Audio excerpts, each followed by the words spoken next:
everyone. Thank you so much for being here. This is the pregame panel discussion live from the Hail Varsity Club. I'm your host, Ana Bellinghausen. Teresa Friesen right here, the CEO of SheMate.Club. Erin Sorensen there on the end, deputy editor of Hail Varsity. And then the one and only Jordan Larson, three-time Olympic medalist, Nebraska Athletics Hall of Famer. Her name is just synonymous with the word volleyball. I think we could all agree on that.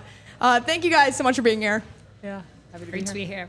For sure, and I think we just want to really get started on women's sports. That's one big thing about this panel. Teresa is a big proponent of women's sports, also Jordan Larson, Erin, and myself. I'll start with you, Jordan, just the state of volleyball and women's sports here in Nebraska. Yeah, it's really insane. I think now when I travel overseas, Nebraska volleyball is well known across the world. It's really cool to see the impact that it's had, and to obviously be from here and to grow up here, and taking a lot of pride of really how far it's come. So it's just, it's very well known, which is really cool. Teresa, we'll go with you next. Yeah. You know, we with SheMate work with athletes and universities all across the country, and it's amazing to see all the energy that comes from Nebraska. Everyone in the whole country knows about the energy and the ecosystem that we have here for sports and women's sports specifically. And so we love that we are leaders in this space, and we can do a lot for growing the sport and growing the industry for women specifically. And Erin, you've covered Nebraska athletics since 2012, so you've seen the growth yourself. What do you take from that?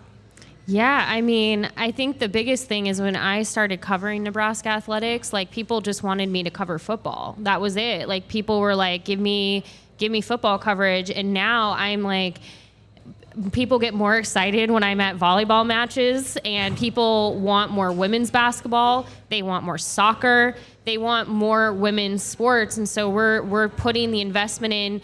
When one of our interns says, I think I'm going to go to swimming and diving, great, let's get to swimming and diving, because people want to support women. And the beautiful thing is, which I think especially with volleyball, is there's kind of this like perfect scenario where when you grow the women's game, you also grow the men's game at the exact same time. That's the thing, is like when we talk about growing women's volleyball, you now have people who are thinking like, could men's volleyball come to Nebraska? So it's like they're kind of this like perfect marriage of like, it doesn't have to be either or. You build one up and it supports the other. And so I think that's been what I've seen, is people making a bigger investment in women's sport and wanting that from us. Right, I love how you're broadening the scope. Jordan, from the time that you picked up a volleyball from right now, how have you seen the growth of maybe not even just volleyball, all women's sports? Oh my gosh. First of all, that ages me. I feel very old when I think about that. Yeah, I mean, it's unreal. And I think actually I was just having a conversation with John the other day of just the magnitude of Nebraska volleyball since even when I was in school, which was not that long ago. And I mean, just the scope. And as she's talking about, like Erin's talking about, just the growth of women's sports, I mean, across the United States, I mean, it is just huge. And I am just so appreciative of the push. And like people wanting to get behind it, and like people willing to invest in us, and I think they see like this outstanding product, and it's fun to watch. And I'm just stoked for the future, because I think about how much has changed in just this short amount of time, and what can come from years to come. Can I just throw something in? Like, I want to just say like how unique Nebraska is, though, because I was in college at the same time as Jordan, and I could not get to a Nebraska volleyball match to save my life, because the Coliseum was sold out day in, day out. And the reason I bring that up is because I thought that was how it was everywhere. I was just like, this is what it is. And so the fact that, like, I think when my bubble got a little bit bigger, when I started covering sports and people were going, oh, we want what Nebraska has. It's so great when you see the Louisvilles, the Stanfords, the Wisconsins, like as much as there's that back and forth between who has the like biggest attendance record, you want to see that where they're selling out their home gyms, their home courts as well, because like I said, I thought that was just how it was. Yeah, right. I was like, this is it. Yeah, I have to add on to that because I was in Lincoln the day that Nebraska played Stanford, and I happened to be in this coffee shop, and there were 2 freshman volleyball players from Stanford, and I said, "Hey, welcome, how are you?" And they were like, "We heard it's sold out." And I was like, "Oh yeah, you're in Nebraska. Yeah, it's sold out." Well, just the fact that like I think ESPN's now picking up a couple matches, like I mean that just shows the magnitude, not just obviously Nebraska volleyball, but across, like it's cool. It's cool to see that there's matches on Sunday going to be on ESPN, and I don't know, that just pumps me up. Mm-hmm. Yeah, Nebraska is just different when it comes to supporting its athletic programs. 15,797 at Creighton versus Nebraska. I'm sure a ton of you guys were out there in the crowd cheering them on. What an amazing sight. Jordan, speaking to that, what did it mean to witness that game? Yeah, it was awesome. It was awesome to be in the crowd. Obviously, proud Nebraskan, and then obviously to see 2 great teams battle it out, and it was a great match, great 5-set match, and it was really cool to be a part of, and just to see again the growth and people wanting to watch. I mean, it's really, really cool. Yeah.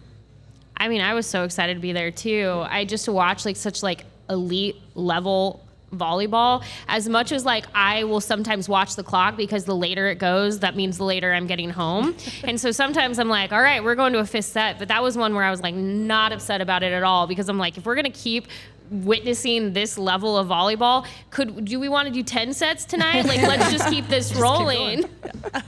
John Cook would say no, absolutely. I know, right? Well, of course, Wisconsin did take that record away, but I'm positive Nebraska will get it back. I know Trev Alberts has mentioned it in a press conference, as well as John Cook, just talking about how they want to bring it to Lincoln. That's where it belongs. What do you think it would mean to see a game at Pinnacle Bank Championship if they pull that one off? Oh man, it would be sick. I mean, I think even just Team USA, we came, and the crowd that we had even there, I mean, was huge. And so I can only imagine what it would look like, if Nebraska came and brought in some big time team, what that would look like. And I can only imagine Nebraska fans are going to show up. Right, from 3,500 at the Coliseum to 15,000, maybe 16, 17,000 over at Pinnacle Bank, or maybe a matchup at CHI. What do you think that says about how much Nebraska embraces volleyball? Me? You? Yeah, no, I mean, but like I just said, is I think the best story I can tell everyone is kind of going back to my story about the Coliseum, is when I arrived at Nebraska in 2006 as a freshman, you get this email before the start of your freshman year where it's here's your sign up for football tickets, here's your sign up for basketball tickets, and if you bought you just got basketball tickets for both men's and women's, but you didn't get that email for volleyball because that wasn't possible. It was basically show up, and if you happen to be one of the first 100 in line, awesome, you're getting in the Coliseum tonight. For me, though, I knew if you showed up and you're not within the first 100, there was no point in standing there any longer. You might as well. In my 4 years at Nebraska, I was able to attend one Nebraska volleyball match in person as a student because it was the only time I could get in. And I had to run from a football game to the Coliseum because I knew that students would be slow moving over there. So I'm I'm going to sprint, I'm going to get in there. And that was the only time I ever got in. But there's something different about Nebraska, and I think it's great that Nebraska kind of keeps setting this bar because it's bringing the sport everywhere up, where you have the Wisconsins going, okay, so if Nebraska now beats the attendance record next year, they're going to go and try to challenge for it the next year after. It's just going to be this almost making each other bigger and better simply because they want to top each other. Yep. But that's great. It's just making the sport better across the board, and Nebraska's kind of at this circle and crux of it. Yep. Yes, the next thing I want to bring up, the TV numbers as well. 1.2 million viewers on ESPN2 last year for the national championship. That was a 119% increase compared to 2019. Just incredible, the numbers that volleyball is doing. We saw the Nebraska-Creighton game on Big Fox as well, so that was amazing to see. I know SheMate.Club is a big proponent of representation of women, especially across TV. How much, from that perspective, does it mean for women and men to see women's sports on television? Yeah. We always talk about how important it is to have that positive representation of women on screen, and sports are a perfect way to do that. Like, there's so much energy and excitement and people, being able to tune in and cheer for your team. And so when you have these numbers, it demonstrates so much excitement and potential. Very recently, the numbers were 95-5 for percent of coverage for men's to women's sports. So we're certainly seeing growth and change, and things are getting better, but it's definitely the time to move forward and not be stagnant with those numbers. So this is just demonstrating, like, everyone does want to see this. It's hard to tune into women's sports if they're not on TV. So when we do events like this, and when we're all tuning in on our own channels or TVs at home, it sends that message, oh wait, this is a really good opportunity. For sure. And Jordan, from the athlete perspective, how important is it? I know the team, it's not all about being on TV, right? It's nice to see, of course, being a student athlete, but what does it mean just to have that support? Yeah, for sure. I think it's great. And she's right. I mean, I think we've moved the dial a little bit, but I think we can move it even more. And I think also for me, playing at Nebraska has helped me prepare for big crowds and high pressure situations. So when it comes to Olympic Games or championships overseas, like, I've played in front of big crowds. I've played on TV. I know what that looks like and what that feels like. And it's only adding to, I think now I have this scope of, like, how do we make our national team the best? And that's exposing our athletes to high pressure situations and TV exposure. And so I think it just adds to that layer of us being prepared at the highest level. And so I think that's where my eye tends to go. And I don't know, it gets me so fired up for the future, because I just think that I look at the depth that we have as U.S. athletes and volleyball across the world. Like, we should be just, producing constantly. So I'm just fired up for that. I also want to say, when we talk about growing, because to Teresa, what you were saying about you can't build a sport of any kind if you are not going to give it the exposure and the opportunity for people to watch it. So I often say, I don't like to call anything out. I like to call people in. So I have a call in for TV executives, and I'm going to give everybody in this room a little, like, FYI on something that you can help with. So something that was really frustrating to me is you had Nebraska Creighton, this outstanding match on television. It's on FS1, and it was taken off and moved to a network that a lot of people didn't have. You could go sign up for, like, the 30-day trial or something, but, you can't, it's very tough in the moment to do that. I had a number of people who asked, how could that happen? How could Fox Sports allow this to happen? And I'm going to tell you how. Because yes, it seems frustrating that they moved this, like, elite level volleyball match off of their network and moved it elsewhere for a MLB pre-show. That was the thing that made people the most upset. It wasn't even a baseball game. It was the pre-show. No. Contracts are written with all of this in mind. This is something that your school's athletic directors, your conference people like Kevin Warren, who are the conference commissioners, have control of when they make these contracts. They are able to say, if we are going to give you a game, you have to commit to it. That's why you see that with Nebraska when something gets moved to ESPN News, because Nebraska is the game following the one that is on TV right now, because they have an agreement that if that is to happen, Nebraska or whomever is going to go to that secondary channel until the first one is over. This is something that has to happen. These contracts have to be written with women's sports in mind, where they are not using it as I guess we'll give you the 2 hours that we have to fill. We are going to give you the primetime slot and the time and the attention to make this this is what we are going to do, because they missed an opportunity for this country to see a very, very exciting fifth set, because they had a predetermined contract in place that would have to basically oversee that. So I could sit on this and talk about this for a while, so I won't. But if you're like, Erin, what can I do? Email commissioners, email TV networks, reach out to people on Twitter. Remember that the people who run Twitter accounts are not your decision makers, so be nice. Just give them the action steps. Tell them what you want to see. I want women's sports on TV. I want to see a match from start to finish. I don't want to have to change the channel if you have something else coming up. We have to be more intentional of asking them to make the same commitment in their contracts that they make for other sports, and that starts with that. So like I said, we can't grow the sport if we don't give it the same time and attention. And so, hey, we need to tell Fox Sports, put it on and put it in your contract. Yep. And then if the Big East or Big Ten doesn't get that, they say, great, it's not going to be on your network then. Yeah. Great point, Erin. And Amen. wow, a round of applause for Erin, please.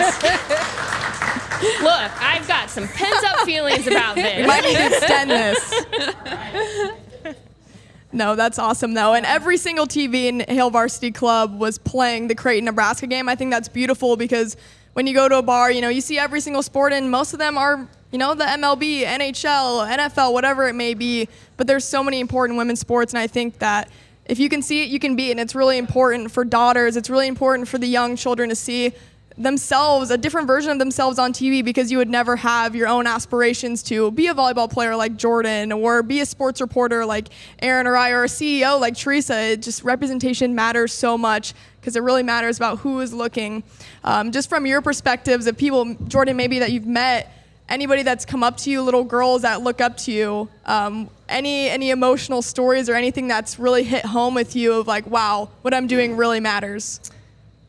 Yeah, I'm just constantly in awe every time I obviously come home, and I'm just so embraced by the community. And just Nebraska volleyball in general across the state is great. And every time I come up to someone, it's like, oh my gosh, like I want to be in your place, or I want to dream big like you. And it's just like, I don't know, it's such a cool feeling because I remember myself in that situation. I was that little girl at one point, and I don't know, just to have that feeling is so unreal. And I feel like when you look at club volleyball or just club sports in general, the massive amounts of athletes that are playing, and just volleyball in general. There's one club that has like 44 teams. I'm like, where are these girls coming from? Like it's crazy, and they're out there playing, and it's really inspiring. But it's just it's awesome to be home and be embraced as well. I was saying this, like, I've had, like, and you said that, like, we were talking about this as well. Like, if you have now, though, it makes you feel old when somebody comes up and I was like, and they're like, I read your work or I watched you when I was 10, and you're like, oh, awesome. I've aged a little bit. I did tell Jordan that before this. I was like, I think I've been to a meet and greet with you at Shields when I was like 12. She felt a little bad, but that's okay. It's fine. With age comes wisdom That's and right. grace and everything else. No, I think it's really neat for me because when I first got my press credential, and I remember showing up to the press box, and I walked in, and I was the only woman in the press box. Now I don't want to take away from, there were women on the sidelines running cameras, and I was just the only writer that was a woman in the press box. I'll be honest, that's great. The restroom is yours at all times. But when I look at it now, when I show up tomorrow or I go to the next volleyball match, I am one of many women, and that's exciting because there's more and more women getting into this space. And I just kind of think, like, what is it going to be 10 years from now, 20 years from now, that every single time I show up, there's more young women that, like I said, I know the line for the restroom's getting longer, but, like, other than that, it's great. For sure. Hey, we love to see it, though. We love to see it. Jordan, let's talk a little bit of volleyball. We're winding down on our time here. Yep. Nebraska volleyball specifically, of course, a stellar team again. Yep. And the Final Four championship all in Omaha as well. You won a championship in Omaha in 2006. Many years ago. Yes. Many years ago. Round of applause for that. That might have been some of the reason I couldn't get into the Coliseum ever. that's won a national title. Yeah, Exactly. We were pretty good. Yeah, no, obviously a great team, a ton of depth, but also some youth, I think. And so I think they're trying to navigate some space around, running a 6-2 versus 5-1. And so it'll be interesting to see how this season plays out. But I'm really excited to see how it goes. And yeah, just to be home and be able to actually watch. Like normally I'm like staying up till 4 a.m. trying to watch and catch up. So really excited to be here and witness. Favorite memory at Nebraska? Oh gosh, that's tough. I would have to say the 2006 national championship was pretty stellar, but I still think that 2008 team is by far one of my favorite teams. didn't have any expectations, and I think we exceeded beyond our talent. And I think that's what I've learned throughout my career. That's like what makes being a part of a team sport so much more special, is how can you create the sum of the parts. And it's, I don't know, still gives me chills. And I go back and watch the Washington match, like still, like it is insane. And it's by far one of my favorites, so. Nostalgic for sure. It feels like one of the guarantees in life is Nebraska volleyball is going to be good. What's made this team so dominant under John Cook? Yeah, I mean, he's a very structured guy. I mean, he likes his routines, which is cool. And I think it's just about consistency. I mean, he shows up every day and he's consistent. And that's what leadership is sometimes. It's just about showing up and being consistent. But then also, I think he surrounds himself with good people and good people that have the IQ of the game and want to be really good at the highest level. I think it was Kentucky that Nebraska got in, the plane broke down, and they got in later than intended. Yeah. And like that is you are not wrong. There's a structure to John Cook's, and that. Yeah, like when's our meal and when are we practicing and when's happening? Yeah. But people brought that up. They're like, how will Nebraska respond with this like wrench thrown in their plans? And the answer was just fine. Yeah, no. And he is also preaches being uncomfortable, and how are you comfortable in uncomfortable situations? So he's very much can change, but he likes his routine for sure. Jordan, you've also won at the Olympic level as well. 3 medals in the Olympic Games, the latest being 2020, a gold in Tokyo. Congratulations on that, too. Before we round off this discussion, I do want to bring that up quickly, just about what it meant to represent Team USA, and especially women of this country as well, and women's sports here. Yeah, it's unreal. I think, and how we did it was so surreal. I mean, we created a culture over Zoom, which is unheard of, and we were apart for almost a year and a half before getting back together, and we made it work. And I don't know, I just think the fact that USA Volleyball has never won a gold medal is beyond me. And so I think also, too, this push behind women's sports has kind of given this, like, almost an edge of us to, like, stand up for what we, like, who we are. And, like, we can stand in our space and, like, take some space. So I don't know, it fires me up. But just, we were surrounded by so many great people, and it was truly so special. So love it. All right, last question for you three. This one could be a tricky one. It could be a scenario, it could be a situation, but when will you know when you've made a difference for women in sports, when there has been a difference? What do you want to see on TV? What do you want to see in the news? I know what mine is, but I'll let you guys go first. I was going to say, I want to hear yours. Yeah. All right, fine. I'll go first then. I guess I made the question, so it's only fair.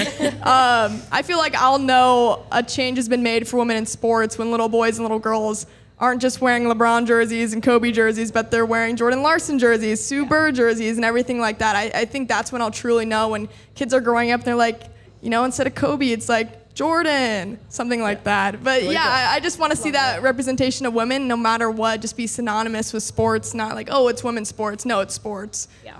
Yep. Cool. I think for me, I'll know that I have personally made some kind of difference, even if it's not entirely me, when I stop hearing, oh, you're the one woman sports reporter I know, and I start hearing, like, I actually don't know you. I think when it becomes less unexpected and it's not like, oh, here you are, that will be a moment. But then with that kind of as a caveat, I think when I show up into spaces and I don't feel like I'm having to overcome certain challenges, because the thing that it's 2022, and I have been in press boxes that don't have restrooms for women.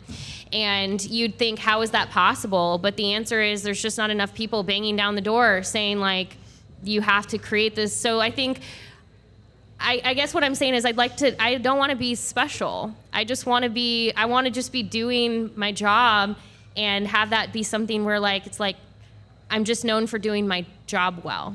So I guess that's kind of what it is like, that would be my hope, because that would mean there's a lot of women then, and people of color as well, in these spaces, that it's no longer this, like, oh, you're here. Yeah. Yeah, I would piggyback off that. I think it's just, when it doesn't become a surprise to people, that it's like, it's very much a norm. And yeah, I would agree with that. Yeah. I think for me, I'm thinking about how, difference is happening all the time. Like things are always getting better. And if we look at like the Title IX history from then to now, we're constantly saying that things are getting better. And so for me, my hope is that we never stop and stay stagnant and saying like, okay, we've achieved it, check, on to the next. And instead it's just this constant progression of people being, in leadership positions, in support roles, in behind the scenes, in front of the camera, all of it, and everyone kind of coming together to make this progress continue to happen. All right, do we have time to take some questions before the big game gets started? Yes. All right. Potentially. It's not official yet, but probably. Spoiler yes. alert. Yeah. Yeah, maybe. It's on the docket, possibly. Any other questions we want to take? Yeah, Jordan, as a hitter, how hard is it to playing a 6'2" when you're 7'2"? Yeah, it's challenging for sure. I mean, from a defensive standpoint, like the other team, like it's harder to defend because you're going against 3 hitters all the time. But from like a team dynamic, team culture kind of standpoint, it's just a lot of changing. So, but I think it's feasible. I mean, I think we did it in 2007, and so and he's done it other years as well. But I just think from like a cultural standpoint, it's just a little bit more of a challenge. But they seem like they have a pretty sound culture, so you just never know. Yep. Any other questions around the room? All right, Kevin over here. From what I hear in interviews, you're a multi-sport athlete. Yeah. When can we get you on the golf course? Yeah. Actually, I just came from the golf course, which I didn't shoot very well. So You missed your chance. It's been really a blast. Like COVID was awesome. I was out on the golf course more than I've ever been, and I'm lucky that my dad's actually in the crowd. He took me out as a kid, and I just got exposed to it, and now I love it. It's fun, and it's fun to compete. It's by far, I feel like, more challenging than volleyball, so it keeps me focused and trying to get better at that. So, but it's been really fun. Yeah. Well, thank you all so much. If you want to hang out with Jordan for a little bit. I want to give one shout out. Yeah, go because for it. This is really important, and I've been staring at her. I think this is amazing. Martise Ivy is here. I know. I was looking And at I'm her. I was so like, we got to give her a excited. shout out. I have to give her a shout out as well because you are also a foundational member of Nebraska Athletics. So thank you for being here. Yes, thank you. Love So that. sorry, I was like staring at you like That Hall of Fame class. That Hall of Hall of Fame. There we go. 2 Hall of Famers in here. Anyone else? I mean, if my high school ever wants to put me in the Hall of Fame, Yeah. they can give me a call. Seriously. They haven't yet, but or at least make me a commencement speaker. Come on, Absolutely. Right. Yeah. Well, if you want to hang out with Jordan for a little bit, she'll be signing autographs over in that front lobby area. We got some pictures for her to sign as well. Pretty cool stuff. Thank you all for being here. Thank you guys for coming out. If you ever want to watch a Nebraska volleyball game, it'll be on here with all the sound, everything like that. I know we got a big one up here, Nebraska Rutgers. I feel like we should do a Go Big Red chant before. Jordan, you want to take it away? Go Big Red.